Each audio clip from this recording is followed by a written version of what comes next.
Well, we're in the middle of April, and as everyone knows, that means that we're pretty close to Arbor Day. But it also means it's tax time. And while there tends to be, lots of ups and downs about paying taxes, one tax that adult collectors of action figures seem to have lately is what's been called the Boba Fett tax, meaning we're paying more money for Boba Fett as a character. Now, granted, sometimes this is because there's premium deco added, like with the carbonized version. Obviously, they're going to charge more when there's, an extra premium deco. This goes for all characters, not just Boba Fett. But a lot of collectors have questioned because we've gotten Boba Fett's without all the battle damage, but they've still been costly. So even without all that extra deco that a sort of by the book Boba Fett gets, if you want it to be movie accurate, well, it's left a lot of fans questioning why is it that we seem to pay more money for Boba Fett than anyone else. Now, obviously, historically there are Boba Fetts that go for a lot of money, and, this goes all the way back to the original prototype of the missile-firing Boba Fett from 1978. And, while this is a kind of a holy grail, this is not why Boba Fett costs more money today. This is just, part of toy history. We've had many, many Boba Fett action figures over the years, and while we lost the missile firing feature of the original Kenner version, they've always been just part of the main line. Whether it's 3 3/4 or 12-inch, Boba Fett has just shipped as part of a regular assortment of action figures. And this continued throughout the Power of the Force 2 era and even into sort of the Disney era, whether Boba Fett's packaged in a tube, a box, or a traditional action figure card back. Well, he, for the most part, historically, has shipped as part of an assortment and been the same price as every other figure in that assortment. So why is it things have changed? Why is it for years Boba Fett's just been yet another action figure in the case pack, no matter how he's been released, but suddenly now we're paying more? A lot of this does start with the 300th figure Boba Fett. This was the first time we had a Fett that was more, costly. We were charged a premium. And it was because a lot was put into this figure. It had a lot more deco than a standard Power of the Force 2 Boba Fett. If you put them side by side, you can tell there's a lot more battle damage. Everything is hit with a deco. It's more articulated. Now, fast forward to today, and this is still kind of an issue that gets, brought up with this bounty hunter constantly. Because yes, he does have more deco. In order to make this character screen accurate, there's a lot more deco hits. But sometimes versions like this cleaned up armor Boba Fett that doesn't have all the deco hits is still getting hit with a premium price, which has left fans wondering what's going on, especially when the response from Hasbro has been, oh, well, Boba Fett has, more pieces. But if you look at other Mandalorian characters, and there's obviously a lot now on the shelf, thanks in part to, the Mandalorian, these characters, while they have the same piece count, they don't have the same deco issue, but they're the same price.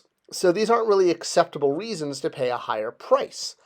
Well, again, all of it comes down to two factors, and a lot of people are aware of the deco issue.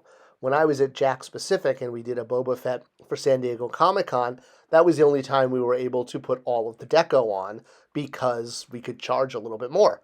Our standard Boba Fett, that was part of the Big Figs assortment, not only did we have to cost reduce the blaster out, but we really had to cost reduce the deco. Making Boba Fett film accurate requires a lot of deco hits, and these add up really quickly. And in order to make Boba Fett fit in with the assortment and have the same cost as all the other characters, which notably have a lot less deco, I mean, look at Chewie and the Scout Trooper there.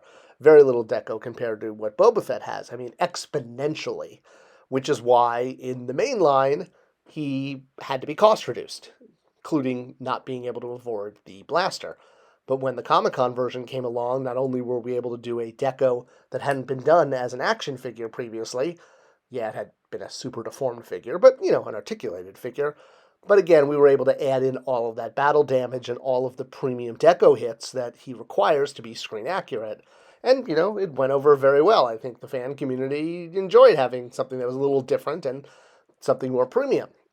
So this now brings us to the second reason. Okay, so obviously Boba Fett has more deco hits than most other characters, And you can't really argue piece count because, again, compare them to those other Mandalorian figures and it's the same.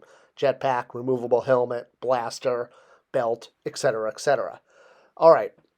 So to really understand this, it has to also kind of looking at Boba Fett in non-collector scales. So when Boba Fett shows up in kid-friendly lines, you'll notice he's highly cost-reduced. There's very little deco and very little battle damage. It's kind of minimalistic.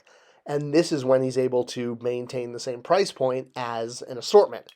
It's when you put Boba Fett into a collector assortment and add in all that extra deco, well, that's when you start having to charge more. So the question is then, well, if other figures have piece count and other figures, if we've been able to have Boba Fett in regular assortments with just some cost reduction, why is this happening now? And this has to do with the Disney acquisition. So obviously, yes, Disney owns Star Wars, and a big part of that is that they bought it outright. And George Lucas does not receive royalties from the new Disney content, the movies, the Disney Plus shows. And obviously, the main thrust for buying Star Wars was to, make money by making movies.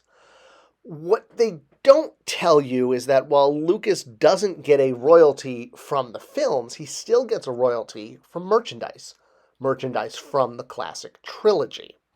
So anything that is new, that's Disney-created content, George Lucas has no part in that, even if, it's Luke in that movie.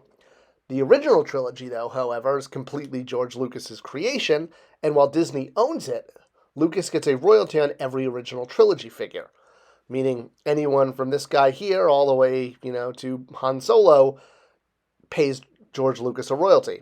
These guys, not so much, because they're from Disney-created content. So that's the other added factor that Boba Fett has. Not only does he have added deco, but because he's from the original trilogy content, he may have his own show and new content in Disney Plus. This is also why Disney did things like theming Galaxy's Edge after the new trilogy and the new content, because Disney owns all of this outright and they don't need to pay that extra royalty on merchandise. If Galaxy's Edge had been themed for the original trilogy, all of the merchandise for Galaxy's Edge featuring those original trilogy characters would have to pay an additional royalty. It's just part of the way, agreements work, which means every original trilogy character is going to cost slightly more to make because you've got an additional royalty to pay. So if we want a collector scale Boba Fett, you've got to pay extra for that deco, but you also have to pay extra for that original trilogy royalty. If it's not a collector-friendly line and it's just for kids, hey, it's easy to reduce the deco and you can absorb that extra royalty cost, which is what they've been doing.